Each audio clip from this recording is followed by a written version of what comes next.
So differences with cancer wellness support is in terms of the way, firstly the way that a client can come to us or their carer, the way in which they're able to stay with us and the way in which we actually provide the service. So it's a very participative and collaborative process. Once a client is here, that it isn't just a one-stream approach. It's not a diagnosis, treatment and outcome.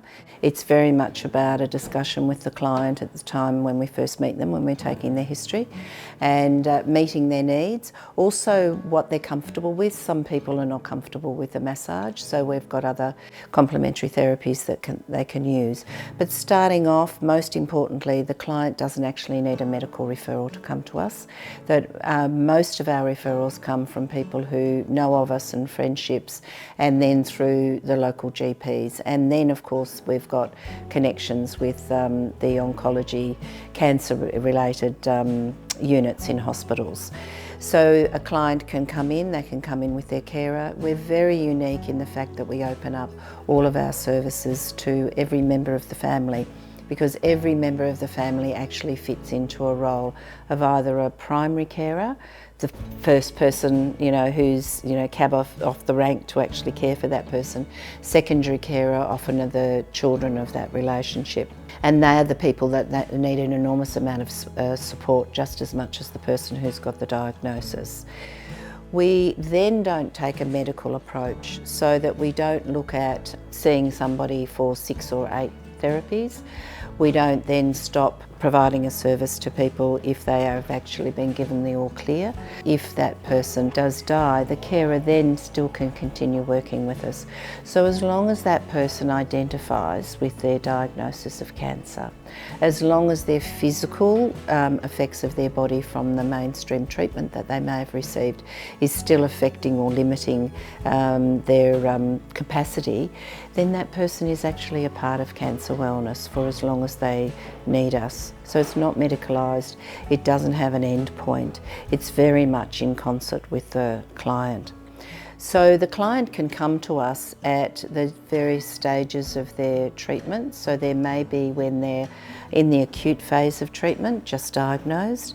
It may be while they're going through treatment, or as I suggested, that it may be long after they've completed treatment. And the carer obviously can come at any time along that process as well. So there's different approaches for that client when they're in the middle of acute treatment. You're really determining what is going to be the effects from their chemo-radiation treatment. We do know that there are physical outcomes from those particular treatments. So when we meet with the client for the first time, we really just want to know what their diagnosis is and what are their treatment choices, because that informs us of the side effects that they'll have, and that informs us as to what therapies we may suggest to them. We like to see them look at other therapies than what they may start with, so there can be limitations to their time that they have to actually do a therapy, because they're very busy with their medical appointments. So they may start off with just 3 choices.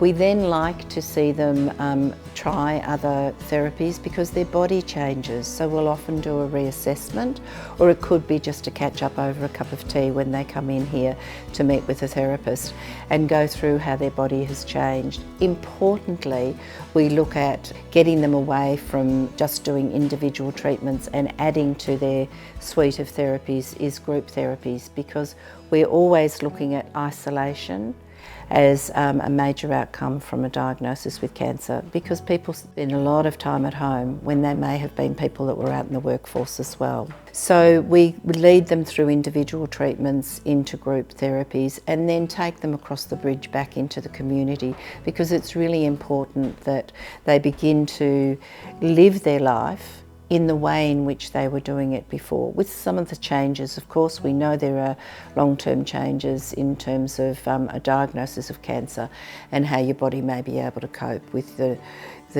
going back into work. So we need to get them back out into community. The major areas that we work with is grief, loss, trauma, and isolation, as I suggested. Trauma comes at various stages for the client, so they may, have a traumatic shock effect when they're first diagnosed. along with their carer. And then as they go through, they become very, focused on getting well. This is what I need to do. I need to do all of these treatments, and at the end of 12 months, I know I'll get the all clear and I'll be okay. And at that time, when they get the all clear from the medical team, can be actually a surprising time for them, because they can actually collapse in tears, and everybody around them is saying, "What do you mean you're upset? Because you've just been given the all clear." It's because the way in which they've had to manage their capacity to go through this very difficult time is just washed away, and then the trauma comes up for them. So there's the realisation of the diagnosis that they've had to suppress just to go through the functionalism of the treatments. There's the absolute relief, because quite often people have been faced with their mortality. What if I don't make it? People with young children will say, at least if I can last until they get to high school. There's various ways in which people cope. So being given the all clear actually can have an opposite effect to what everybody thinks. It's going to be, balloons and cheering everywhere, but not necessarily so.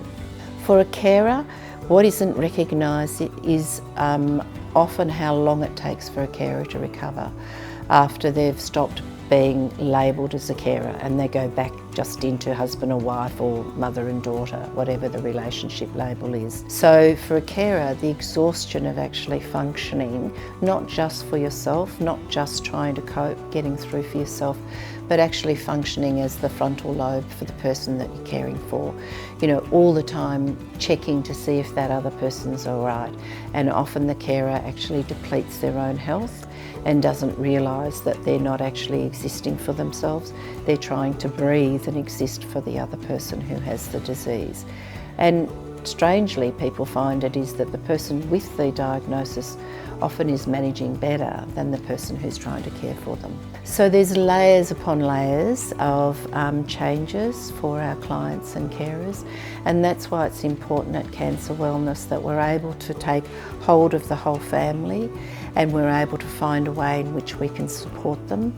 We can put those scaffoldings of support around each member, and they're able to choose what they think is best for them.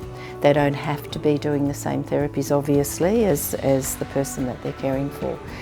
And they can step out from Cancer Wellness and step back in whenever they feel that they need to identify with this diagnosis that has actually taken control of their family for 1 to 2 to 3 years.